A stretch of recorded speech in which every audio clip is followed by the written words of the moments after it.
Saint Margaret Ward, Pearl of Tyburn, was an English Catholic martyr who was executed during the reign of Elizabeth I for assisting a priest to escape from prison.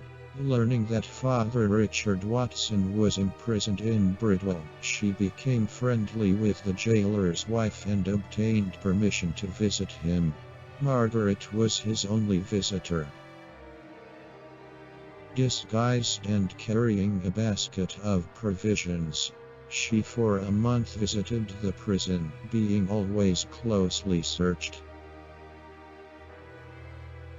After several visits, she disarmed the vigilance of the jailer and furnished the priest with a rope so he could make his escape.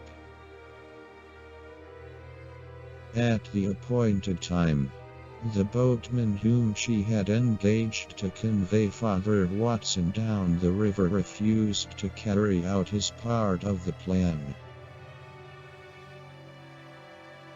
In her distress, she confided her difficulty to a young man, John Roche, who agreed to assist her to ferry the priest across the river to safety.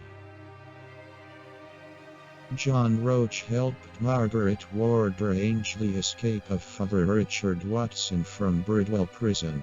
When the boatman she had originally asked to help her refused to do so, he provided a boat and exchanged clothes with the fugitive, who made good his escape.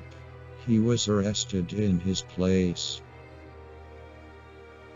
but the clothes betrayed John Roche, and the rope convinced the jailer that Margaret Ward had been instrumental in the flight of the prisoner.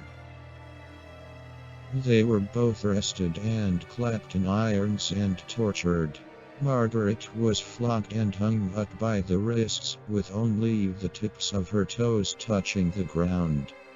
This torture was prolonged for so long that she was crippled and paralyzed, but her sufferings only served to strengthen her all the more. Still refusing to betray the priest, they were offered their freedom if they would ask the Queen's pardon and attend a Protestant service, both of which they refused. On her trial, she admitted her part in the prisoner's escape and rejoiced in having delivered an innocent lamb from the hands of bloody wolves. John Roche was offered his freedom if he would ask Queen Elizabeth I's pardon and promise to attend a Protestant church. He refused, and was hanged at Tyburn, London on 30th August 1588, along with Margaret Ward, Edward Shelley, Richard Martin, and Richard Lee and Richard Lloyd. On the scaffold, Margaret was denied any last words because her persecutors were afraid of the impression her speech would have on the attending crowd.